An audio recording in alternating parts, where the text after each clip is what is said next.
Sir మీరు వేసినా కూడా మీ ఎనర్జీ హిట్ ఎనర్జీ సార్. పట్టుకోండి. కొన్ని స్టిల్స్ చూపిస్తాం సార్. అక్కడ ఏం జరుగుతుందో ఎగ్జాక్ట్ గా మీరు మాకు ఎక్స్ప్లెయిన్ చేయాలి. మాకు అర్థం కావట్లేదు వర్కింగ్ స్టిల్స్ చూస్తుంటే. Okay, first working still please. ఏంటి సార్ అది? మేమా సినిమా హిట్ అయిపోయిన తర్వాత ఎలా పార్టీ చేసుకోవాలని షాంపెయిన్ ఎట్లా ఓపెన్ చేయాలో నేర్పిస్తున్నా చైతన్యకి. ఓకే, ఇంకొకటి ఉంది సార్ మీది స్పెషల్ వర్కింగ్ స్టిల్, అది కూడా చూసేద్దాం. ఓకే, ఆ టీ షర్ట్ వేసుకున్నది ప్లే చేయండి అమ్మా. రకరకాల టీ షర్ట్లు వేసారంట అసలు షూటింగ్ టైం అంతా, రకరకాల క్యాప్షన్స్ తో. అదేంటి సార్?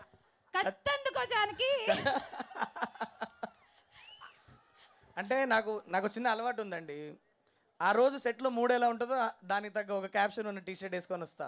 మొత్తం యాక్షన్ ఉంది కదా ఎక్కువ, అందుకే కత్తందుకో జానకి అన్నా. ఒక రోజు రెండో రోజు ఉతుక్కున్నది వేసుకుంటారా? రెండో రోజు క్యాప్షన్ కూడా చెప్పండి. అంటే ఇప్పుడు సీన్ బాగా వస్తే పోలా అదిరిపోలా అన్నది టీ షర్ట్ ఉంటుంది, అదొకటి వేసుకొస్తా. Okay fine. సో నెక్స్ట్ ఇది వెంకీ సార్ చెప్తారు. సార్ ఏం చెప్తున్నారు సార్ ప్రొడ్యూసర్ గారు? బాగా తీస్తున్నారా ఊరిని ఖర్చు పెడుతున్నారా అక్కడ అని అడుగుతున్నారా? కొంచెం ఎక్కువ ఖర్చు ఉంది అనుకో, లెక్క మారుతుందని చెప్పాయా మీ డైరెక్టర్కి? ఓహో, లెక్కలు మారడం అంటే అవా?